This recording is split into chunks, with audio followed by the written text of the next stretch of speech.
புதுச்சேரியில் மின் கட்டண உயர்வை கண்டித்து இந்தியா கூட்டணி கட்சிகள் சார்பில் முழு அடைப்பு போராட்டம் அங்கு நடைபெற்று வருகிறது. இது குறித்த கூடுதல் தகவல்களை வழங்குவதற்காக செய்தியாளர் மகாராஜா பாண்டி இணைகிறார். மகாராஜா பாண்டி, தற்போது அங்கு கலச்சூழல் எப்படி இருக்கு? இந்த முழு அடைப்பு போராட்டத்திற்கு ஆதரவு எந்த அளவுக்கு இருக்கு? பேருந்துகள்லாம் வழக்கம் போல இயங்குதா? நிச்சயமாக தமிழ் புதுச்சேரியில் உயர்த்தப்பட்ட மின் கட்டணத்தை திரும்ப பெற வேண்டும். ப்ரீபெய்டு மின் மீட்டர் திட்டம் மற்றும் மின்துறை தனியார் மயமாவதை கைவிட வேண்டும் என்பன போன்ற கோரிக்கைகளை வலியுறுத்தி இந்திய கூட்டணி கட்சிகள் சார்பில் இன்று முழு அடைப்பு போராட்டம் நடத்தப் போவதாக அறிவித்திருந்தனர். அதன்படி இன்று புதுச்சேரியில் காலை 6 மணி முதல் முழு அடைப்பு போராட்டம் தொடங்கியுள்ளது. இந்திய கூட்டணியின் இந்த போராட்டத்துக்கு புதுச்சேரியை ஒட்டியுள்ள தமிழக பகுதிகளான திருக்கனூர், மதகுடிப்பட்டு உள்ளிட்ட தமிழக பகுதிகளிலும் இந்த போராட்டத்துக்கு ஆதரவு அளித்துள்ளனர்.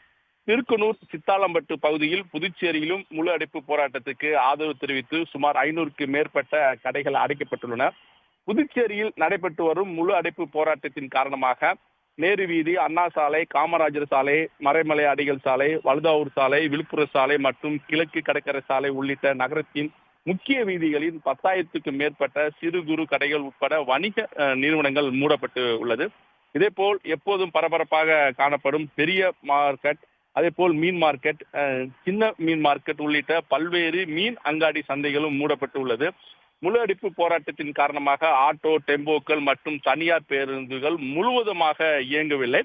ஒரு சில அரசு பேருந்துகள் மற்றும் போலீஸ் பாதுகாப்புடன் இயக்கப்பட்டு வருகிறது. இதனால் தமிழகத்திலிருந்து புதுச்சேரிக்கு வரும் அரசு பேருந்துகள் புதுச்சேரி மாநில எல்லை பகுதியான கனகச்செட்டிக்குளம், மதகுடிப்பட்டு, கன்னிக்கோயில், கோரிமேடு ஆகிய பகுதியில் பயணிகளை இறக்கிவிட்டு செல்கிறது. இதனால் பயணிகள் புதுச்சேரி பகுதிக்கு வருவதற்கு சிரமம் அடைந்திருக்கிறார்கள். இதே போல் போராட்டத்தின் காரணமாக கடலூரில் இருந்து புதுச்சேரி வரும் பேருந்துகளும் இயக்கப்படாததால் கடலூர் பேருந்து நிலையத்திலும் பயணிகள் முற்றிலுமாக பாதிப்பு அடைந்திருக்கிறார்கள். இதே போன்று மருந்தகங்கள், பெட்ரோல் பங்குகள் தவிர மற்ற அனைத்து நிறுவனங்களும் மூடப்பட்டுள்ளது. இது மட்டுமல்லாமல் புதுச்சேரியில் அரசு மற்றும் தனியார் பள்ளிகளுக்கு இன்று விடுமுறை அளிக்கப்பட்டுள்ளது. புதுச்சேரியில சினிமா திரையரங்களில் காலை மற்றும் பகல் காட்சிகளும் ரத்து செய்யப்பட்டுள்ளது. போராட்டத்தின் காரணமாக காலையில்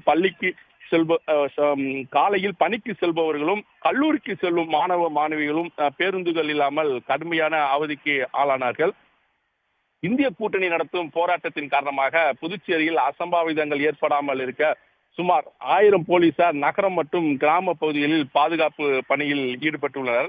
மின்கட்டண உயர்வை ரத்து செய்ய கோரி இந்திய கூட்டணி கட்சிகள் நடத்தும் இந்த முழு அடைப்பு போராட்டம் காரணமாக பொதுமக்களின் இயல்பு வாழ்க்கை புதுச்சேரியில் வெகுவாக பாதிக்கப்பட்டு இருக்கிறது. விவரங்களுக்கு நன்றி மகாராஜா பாண்டி. உடனுக்குடன் செய்திகளை தெரிந்து கொள்ள சன் நியூஸ் பெல் ஐகானை கிளிக் பண்ணுங்க.